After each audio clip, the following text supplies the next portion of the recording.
오늘은 3.1절 104주년 되는 날이거든요.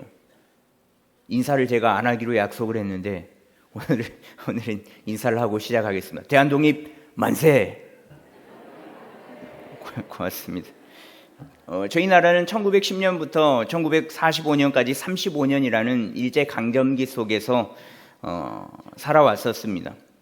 그리고 대한독립의 구심점이 된 날이 바로 3.1절 오늘인데, 이 3.1절이 이루어질 수 있었던 요인들이 국외적인 요인과 국내적인 요인들이 있었습니다. 제가 설교를 위해서 조금 공부를 했었는데, 당시 국외적인 요인으로는 제2세계대전 1차 대전이 끝났을 때쯤이 그때였습니다. 그래서 그 세계대전이 끝나고 많은 나라 대통령들이 약소민족이 스스로 의사를 결정하여서 해방을 시켜주자라고 이야기를 했고요. 또 러시아에서는 이 한국도 그 약소 민족 중에 하나니까 도와줘야 되겠다라고 이야기를 했거든요. 그러니까 해외에서 들리는 소식들이 한국을, 우리나라를 위한 좋은 소식들을 도와주겠다는 소식을 들으니까 이때 국민들은 곧 해방이 되겠구나라고 생각을 했었습니다. 또 일본에서는요, 1919년 2월 8일에는 일본의 동경 유학생들이었던 이광수, 최팔용, 김도현, 송계백 학생이 일본의 심장부인 YMCA 앞에서 독립운동을 펼쳤거든요. 일본에서 대한독립 만세를 외친 겁니다. 그 일이 사건이 되어서 28 독립운동이라고 불리는데, 이 송계백 학생이 일본에서 한국으로 돌아올 때 모자, 이렇게 머리가 뻘떡 나온 그 모자 안에 독립선언문을 가지고 와서 당시에 한국에서 독립운동을 하는 독립운동가들에게 전달을 해줬습니다. 학생들도 이렇게 그 일본에서 독립운동을 노래하는데, 그 독립선언문을 받은 독립운동가들은 굉장한 자극을 받게 되었죠. 또 국내적 요인으로는 고종 황제가 갑작스러운 죽음을 맞이하게 됐습니다. 그 소식을 들은 국민들은 일본 이놈들이 황제를 해친 거 아닌가? 독살한 것이 아닌가? 라는 생각을 했고, 일제 탄압에서 더 빨리 벗어나야겠다라는 생각으로 똘똘 뭉치게 된 겁니다. 이런 국내적 일들을 통해서 3.1운동이 준비가 되었고요. 기미 독립선언서를 쓰고 태극기를 인쇄를 하고 3월 1일 그 당시에 준비를 해서 전국 방방곳곳에서 대한독립 만세를 외쳤던 그날이 바로 3.1절입니다. 그때 낭독되었던 기미 독립선언서의 일부를 읽겠습니다. 이게 한 7, 8분 정도 되는 분량인데 7, 8분 동안 제가 읽으면 좀 그래서 그 중에 제가 마음에 들었던 부분을 읽도록 하겠습니다. 오늘 우리 2천만 조선인은 저마다 가슴에 칼을 품었다. 모든 인류와 시대의 양심은 정의의 군대와 인도의 방패가 되어 우리를 지켜주고 있다. 그러므로 우리는 나아가 싸우면 어떤 강한 적도 꺾을 수 있고, 설령 물러난다 해도 이루려 한다면 어떤 뜻도 펼칠 수 있다. 새로운 세상이 눈앞에 펼쳐지는구나. 힘으로 억누르는 시대가 가도 도의가 이루어지는 시대가 오는구나. 지난 수천 년 갈고 닦으며 길러온 인도적 정신이 이제 새로운 문명에 밝아오는 빛을 인류 역사에 비추기 시작하는구나. 새 봄이 온 세상에 다가와 모든 생명을 다시 살려내는구나. 꽁꽁 얼음과 차디찬 눈보라에 숨막혔던 한 시대가 가고, 부드러운 바람과 따뜻한 볕에 기운이 돋는 새 시대가 오는구나. 이 3.1운동은 비록 그날 3.1운동을 통해 독립이 딱 되면 좋았을 텐데 어찌 됐든 간 실패는 했거든요. 근데 이 3.1운동을 통해서 일본에게 많은 영향을 끼쳤습니다. 일본은 자꾸 총칼로 위협하며 우리 국민들을 죽이는데 급급했지만 이 3.1운동을 겪고 나서 그 통치 문화가 바뀌었거든요. 총칼에서 문화 통치로 바뀌게 되었고, 또 독립운동에 대한 자신감을 가지게 되어서 20년대부터는 이 독립운동을 더 활발하게, 또 대외적으로 활발하게, 그래서 1945년 8월 15일 우리나라는 광복을 이룩하게 되었습니다. 나라에 대한 마음과 또 끝까지 포기하지 않는 마음이 다시금 나라를 찾을 수 있게끔 그 원동력이 되었다라는 거죠. 이 나라 대한민국이 많은 선조들을 통해서 지켜진 것을 기억하면서 우리도 이 나라를 더욱 사랑하는 국민이 되었으면 좋겠습니다. 오늘 함께 읽은 본문에서는 내용은 다릅니다. 내용은 다른데 같은 맥락의 이야기가 이어지는데 어떤 이야기냐면 그것은 이스라엘 그 성전 성벽 재건의 이야기입니다. 주전 587년에 예루살렘이 멸망하게 되었거든요. 상당수의 주민들이 잡혀갔고 유다는 그렇게 몰락하게 되었습니다. 그 이후에 1차, 2차 포로기환이 시작되었고 그들은 하나님 앞에 제사를 드리고 절기를 지키면서 유대인에 대한 정체성, 하나님의 백성에 대한 정체성을 확립해 나가기 시작을 했습니다. 또 무너진 성전을 건축했고요. 그 이후에 느헤미야가 3차 포로기환 때 돌아오게 되는데 느헤미야를 주축으로 해서 무너진 성전을 다시 건축했고 또 유대인으로서 정체성도 확립해 가고 있었지만 무너진 성벽을 건축하지 않는다면 완전한 방어력을 구축할 수 없었거든요. 그러면 또 이스라엘 백성들은 타국에 의한 그 세력의 힘에 의해서 또 억눌릴 삶을 살아갈 게 뻔하고 그래서 느헤미야가 돌아와서 성벽 건축에 힘을 쓰기 시작합니다. 산발랏과 도비아 그리고 게셈이 주동하는 반대 세력에 의해 사건들이 있었지만 느헤미야와 그를 돕는 이들은 마침내 성벽을 재건하고야 말거든요. 성벽 재건을 마친 이후에 나오는 본문 말씀이 오늘 본문 말씀입니다. 성벽 재건이 다 된 시점에 이스라엘 백성들이 모이기 시작하는데요. 1절 말씀해 보시면 모든 백성이 일제히 수문 앞 광장에 모여라고 말씀하고 있는데 백성들이 모이는데 모든 백성들이 모였다라고 이야기를 합니다. 물론 진짜 모든 백성이 모인 것은 아니겠죠. 혹 걸음이 불편한 자들도 있겠고 갓난쟁이도 있겠고 연로하여서 집에 누워있는 분들도 있겠고 그런 분들을 제외하면 이스라엘 모든 백성들이 다 모였습니다. 근데 이 이스라엘 백성들이 왜 무엇을 하려고 이렇게까지 모였는가? 그것은 1절 하반절에 보시면 학사 에스라에게 여호와께서 이스라엘에게 명령하신 모세의 율법책을 가져오기를 청하매 모세의 율법책을 가져오라 라고 명령을 하죠. 이 모세의 율법책이 무엇이냐면 많은 학자들이 서로 다른 견해가 있는데 613개의 지켜야 할 조항이다 라고 이야기하는 학자들도 있고요. 또 신정국가의 통치 원리 및 규범을 정리한 법률 자료 모음집이다 라고 이야기하는 학자들도 있고요.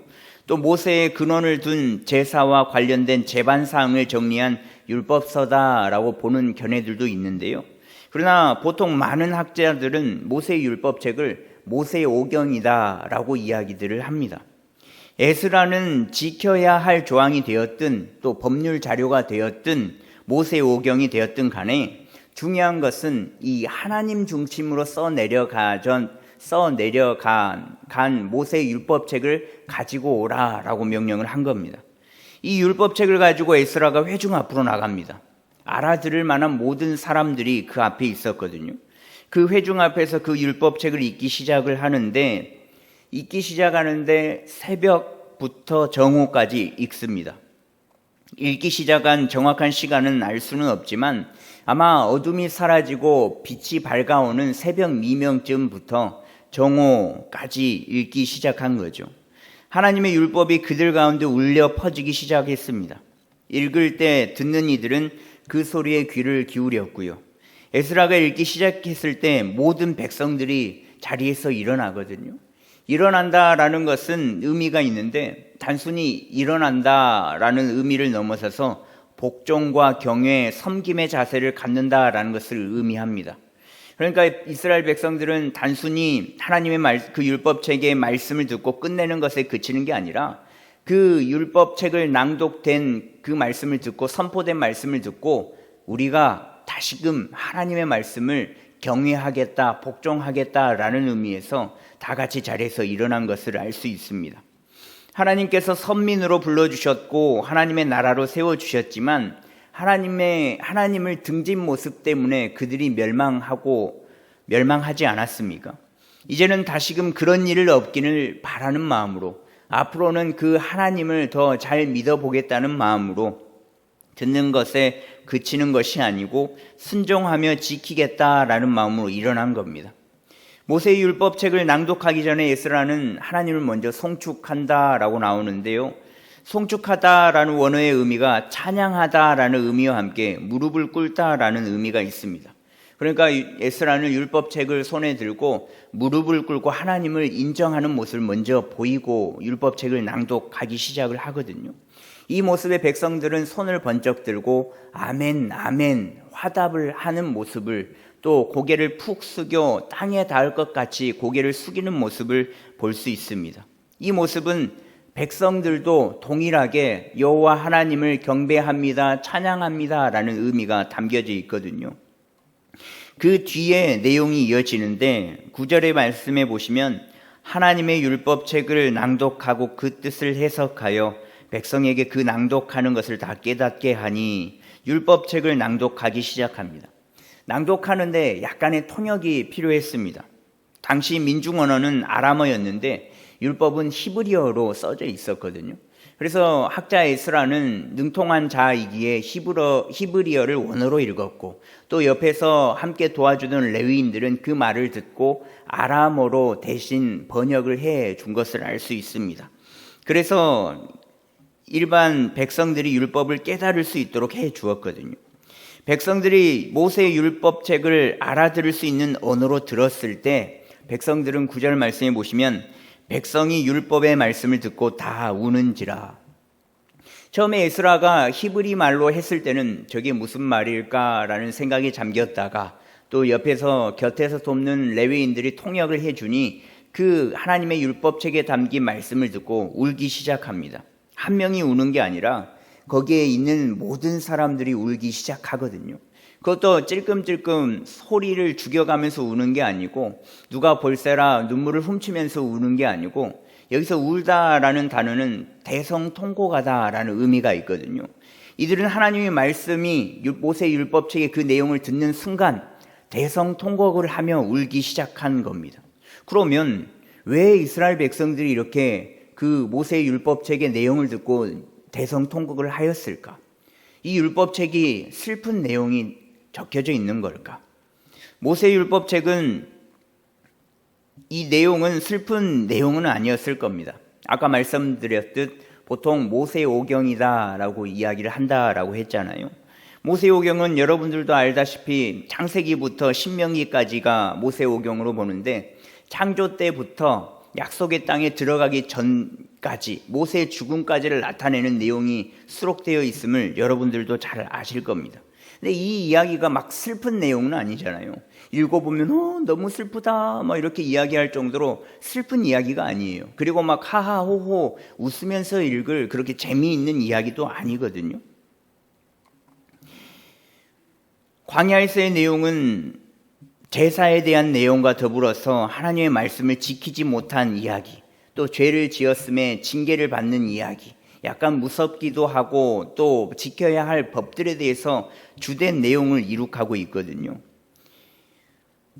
그런데 이 율법을 낭독하는 새벽 미명의 시간부터 정오까지 그 시간 동안 이스라엘 백성들은 이 율법책이 낭독되는 그 모든 순간들을 대성통곡하며 듣습니다. 그리고 그 말씀을 받습니다. 왜요? 율법책을 통해서 자신들을 돌아보게 됐거든요. 창조 때부터 애굽에서 살아갈 때부터, 또 애굽에서 세력이 커져서 애굽의 종살이를 하다가 출애굽을 통해서 나왔다가 광야에서의 모든 생활들, 그리고 약속의 땅 앞에서 위대한 지도자인 모세가 죽는 그 모든 이야기들, 선조들의 이야기를 들으면서 자신들의 그 모습을 돌아봤다라는 겁니다. 우리는 하나님께서 택한 백성들인데 왜 이렇게까지 되었나? 하나님께서 세운 나라인데 거기에 만족하지 못하고 왕을 세워달라고 징징댔었고, 그 왕들을 통해서 멸망의 모습까지 오게 되지 않았는가? 왜 우리가 이렇게까지 되었나? 하나님께서 세운 나라인데 하나님이 빠진 삶을 살았구나. 하나님의 계명과 자기들의 행위 사이에 거리가 있다라는 것을 돌아보는 시간이었을 겁니다. 또 하나님의 율법책을 듣는 그 순간 멸망한 나라를 다시 세웠다, 우리가 성전을 건축했고 성벽을 완공했다라는 그 감격이 있었을 것이고, 또 그 기쁨의 눈물을 흘렸을 겁니다. 근데 이때 느헤미야가 말을 하는데요, 오늘 말씀 10절 말씀인데 같이 한 목소리로 읽겠습니다. 느헤미야가 또 그들에게 이르기를 너희는 가서 살진 것을 먹고 단 것으로 마시되 준비하지 못한 자에게는 나누어 주라. 이날은 우리 주의 성일이니 근심하지 말라. 여호와로 인하여 기뻐하는 것이 너희의 힘이니라. 아멘. 야, 너희들 울지 마. 오늘은 단 것을 먹고 살찐 소를 먹으면서 우리 나누자. 기쁨의 날이잖아. 주의 성일이잖아. 라고 이야기를 하거든요. 그러니까 기뻐하자, 기뻐하는 것이 우리의 힘이다 라고 말을 합니다. 백성들에게는 근심하지 말라라고 말을 하죠. 하나님의 율법책의 그 내용을 듣고 감격과 감동이 있는 이 시간에 왜 백성들은 눈물을 흘리면서 기쁨과 동시에 근심하는 모습을 보였을까? 모세 율법책은 막 즐거운 내용이 있는 것이 아니다라고 말씀을 드렸습니다. 물론 하나님께서 사랑해 주신 사랑의 내용도 있겠지만 하나님의 자녀로서 바로 서야 하는 모습들, 예배자의 모습들, 살아가는 모습들 등등 갖추어야 할 부분들이 많거든요. 그런 부분들과 함께 들으니까 하나님의 말씀을 듣는 것에 감격은 있는데 또 어떻게 살아야 할까라는 근심이 동시에 찾아온 겁니다. 여기서 질문 하나 드려보겠습니다. 하나님의 율법이 왜 있을까요? 하나님이 왜 굳이 우리에게 율법을 계명을 주셔서 지키라라고 명령을 하셨을까요? 우리에게 왜 지키라고 명령을 하셨을까요? 우리를 속박하기 위해서? 우리가 지키지 않으면 치시려고? 그렇게 율법으로 위협하기 위함이셨겠습니까? 아니죠. 아닙니다. 근데 느헤미야가 정확하게 말을 하고 있거든요. 그것은 기뻐하기 위함이다라고 이야기를 하고 있다라는 거죠. 율법은 하나님께 기뻐하기 위해 있다는 것. 그러니까 삶이 얽매이게 되고 지키지 않으면 정죄받아야 하고 하나님을 바라보라라는 것이 아니라 죄를 바라보게 하는 것이 하나님을 바라보는 것이 아니라 죄를 바라보게 하는 것이 율법이 아니다라는 겁니다.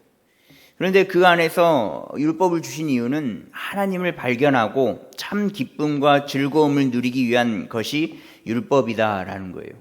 그런데 이스라엘 백성들은 그 감격과 기쁨을 누리는 동시에 근심이 같이 온 겁니다. 야, 이걸 또 어떻게 지킬까? 우리 선조들은 이걸 못 지켜서 나라가 멸망해 버렸는데 우린 또 이거를 어떻게 지킬까? 이것을 한 느헤미야는 근심하지 말 것을, 또 레위 사람들도 근심하지 말 것을 이야기하니 이윽고 백성들이 돌아가서 먹고 마시며 나누고 크게 즐거워했다라고 나타나고 있거든요. 왜요? 12절의 말씀에 보시면 밝히 알미라라고 나타나고 있거든요. 이들이 그 느헤미야와 에스라와 레위인들의 이야기를 듣고 깨달음이 있었다라는 거죠. 이들이 알게 됐거든요. 하나님께서 율법을 왜 주셨는지, 하나님께서 율법을 우리를 죄려고 막 혼내키려고 율법을 주신 게 아니라 하나님의 참 의미를 이들이 밝히 알게 됐거든요. 하나님은 우리의 삶을 더 죄이고 얽매이게 하려고 하는 게 아니라 우리에게 진짜 참 기쁨과 즐거움과 행복함을 주기 위함이었구나라는 것을 깨달은 겁니다.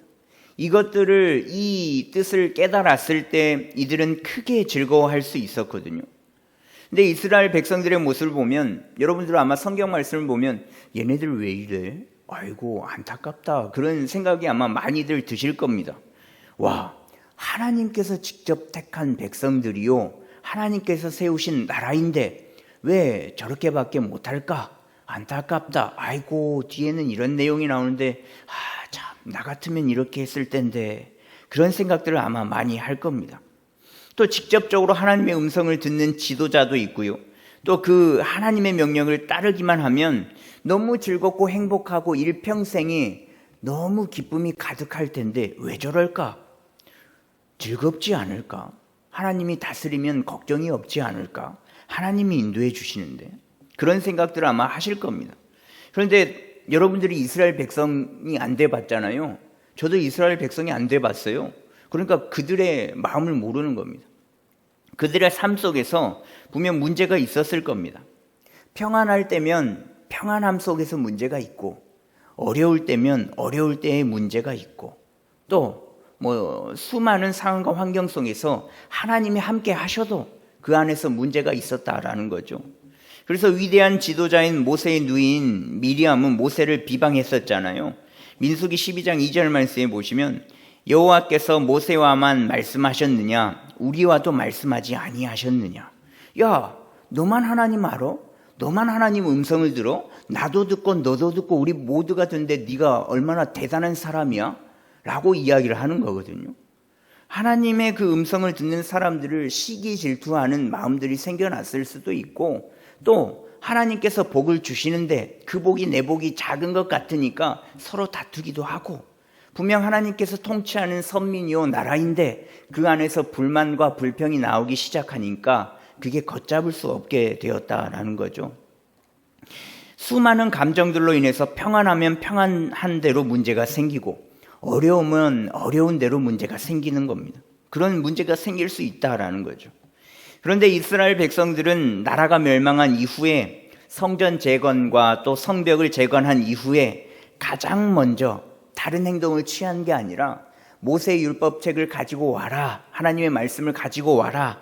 그래서 그 안에서 기쁨을 다시금 회복을 한 겁니다. 율법책이 낭독되는 순간 이들에게 있었던 지난 날들의 잘못들은 있고 마지막에는 밝히 알므로 기쁨으로 화답하는 모습을 볼 수 있거든요. 하나님을 믿는 자들, 선택받은 자들이었지만 하나님을 떠났었지만 지금 다시금 하나님께 돌아오는 일이 일어나게 되었다라는 겁니다. 하나님을 향한 열망이 있는 자들에게 말입니다. 또 선포되는 하나님의 말씀으로 말입니다. 오늘 3.1절을 맞이하였는데요. 3.1절을 맞이하여서 나라를 향한 열망이 있었던 이들의 독립운동을 통해서 우리나라가 광복을 맞이한 것처럼 하나님의 자녀인 우리는 늘 하나님에 대한 열망을 가지고 나아가서 끝내 하나님께서 주시는 기쁨을 고백하는 우리가 되면 좋겠습니다.